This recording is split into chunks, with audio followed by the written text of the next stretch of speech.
Assalamualaikum warahmatullahi wabarakatuh. Perkenalkan, saya Nabila Pitaloka dari Universitas Anggun Wajurai, Prodi Manajemen kelas sore. Di sini saya akan membahas tentang anggaran biaya tenaga kerja langsung.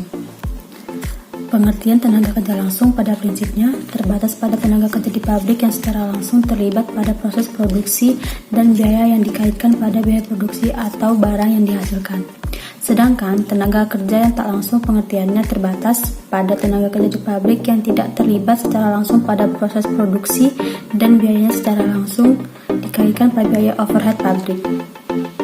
Anggaran upah tenaga kerja langsung ialah anggaran yang merencanakan secara lebih terperinci tentang upah yang akan dibayarkan kepada para tenaga kerja langsung selama periode yang akan datang, yang di dalamnya meliputi secara jumlah waktu yang diperlukan oleh para tenaga kerja langsung untuk menyelesaikan unit yang akan diproduksi, tarif upah yang akan dibayarkan kepada para tenaga kerja langsung, dan kapan waktunya para tenaga kerja langsung menjalankan kegiatan proses produksi yang masing-masing dikaitkan dengan jenis barang jadi atau produk.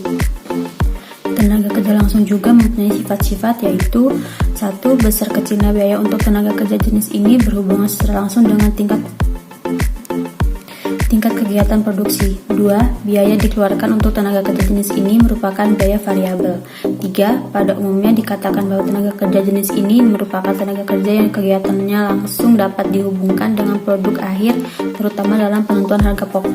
Ada juga fungsi dan kegunaan anggaran tenaga kerja langsung, yaitu 1. Penggunaan TKL. TKL adalah tenaga kerja langsung dan biaya yang lebih terencana. 2. Harga pokok dapat dihitung dengan tepat.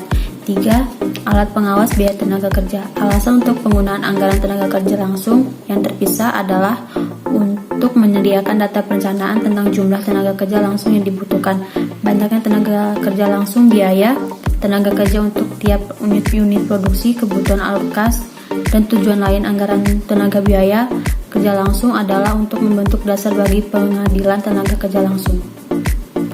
Faktor-faktor yang diperhatikan dalam penyusunan anggaran tenaga kerja langsung ada rencana produksi, bagian atau departemen yang digunakan untuk melakukan proses produksi, standar penyelesaian produk atau waktu yang dibutuhkan untuk menghasilkan suatu unit produk, dan sistem upah yang digunakan pada beberapa macam. 1. Sistem upah menurut waktu per jam. 2. Sistem upah menurut hasil per unit.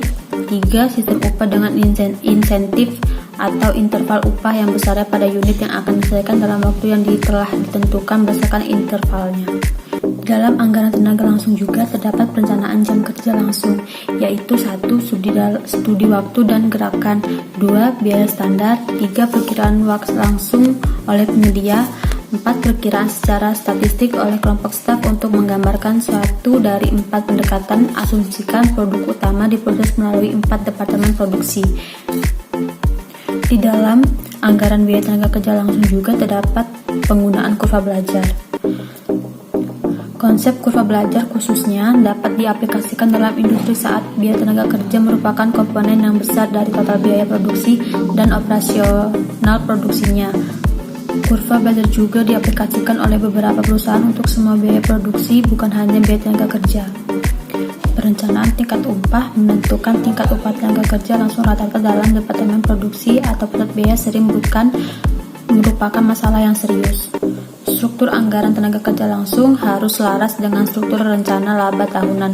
Oleh karena itu harus memperhatikan biaya dan jam tenaga kerja langsung yang direncanakan menurut pusat tanggung jawab, waktu, bulan, atau kuaran yang menurut produk.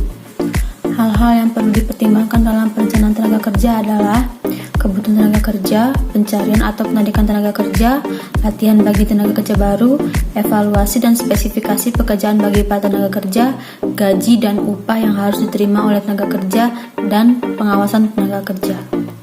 Baik, sekian itu dari saya tentang pembahasan anggaran biaya tenaga kerja langsung.